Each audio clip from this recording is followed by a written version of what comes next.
જય શ્રી કૃષ્ણ, રાધે રાધે.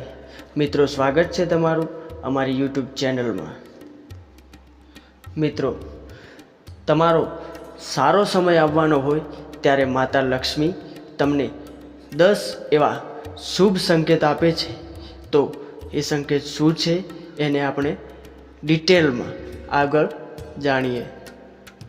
મિત્રો, પ્રથમ સંકેત, તમારા ઘરમાં અચાનક કાળા રંગની કીડીઓ આવે છે અને વર્તુળાકાર બનાવીને કંઈક ખાવાનું શરૂ કરી દે છે. તો સમજી લો કે માતા લક્ષ્મી તમારા ઘરમાં બિરાજમાન થવાના છે અને તમને અપાર ધન પ્રાપ્ત થશે. આવી સ્થિતિમાં તે કીડીઓને નમસ્કાર કરો અને તેમને ખાંડ મિશ્રિત લોટ ખવડાવો. સંકેત નંબર 2, જો તમારા ઘરમાં કોઈ પક્ષી માળો બનાવે છે તો આને પણ એક શુભ સંકેત માનવામાં આવે છે. આ સંકેત પ્રમાણે પણ માનવામાં આવે છે કે માતા લક્ષ્મી તમારા ઘરમાં પ્રવેશવાના છે. સંકેત નંબર 3, જો તમારા ઘરમાં એક જ જગ્યા પર 3 ગરોળી દેખાય તો આને પણ ખૂબ જ શુભ માનવામાં આવે છે, કારણ કે આ માતા લક્ષ્મીના આગમનની નિશાની છે.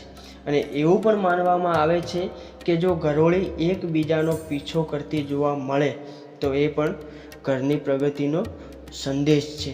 આની સાથે સાથે દિવાળીના દિવસે જો ગરોળી તુલસીના છોડમાં જોવા મળે તો આને પણ ખૂબ જ શુભ માનવામાં આવે છે.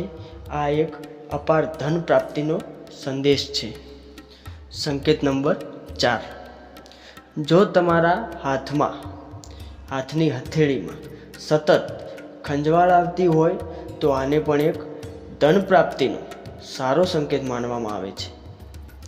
સંકેત નંબર 5, જો સપનામાં ઝાડુ, કુવડ, કળશ, હાથી, વાંસળી, ગરોળી, સાપ, શંખ, તારો વગેરે જોવા મળે તો આ પણ એક ધન પ્રાપ્તિનો શુભ સંકેત છે.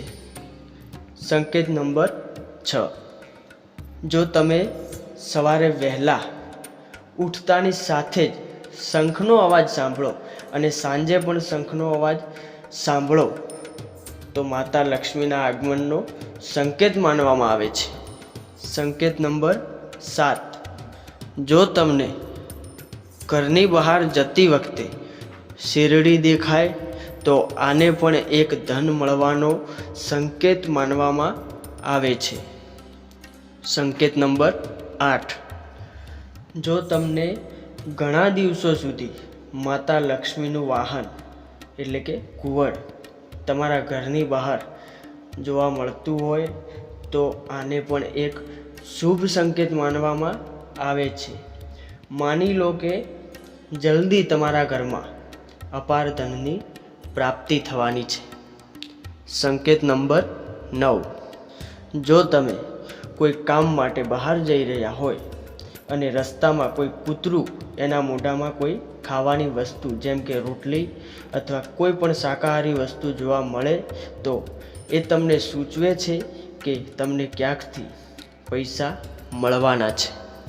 સંકેત નંબર 10, જો તમે સવારે વહેલા ઘરની બહાર નીકળતા જ કોઈને ઝાડુ મારતા જુઓ છો અને આ ઘણા દિવસો સુધી ચાલતું રહે છે તો સમજવું કે તમે બહુ જલ્દી ધનવાન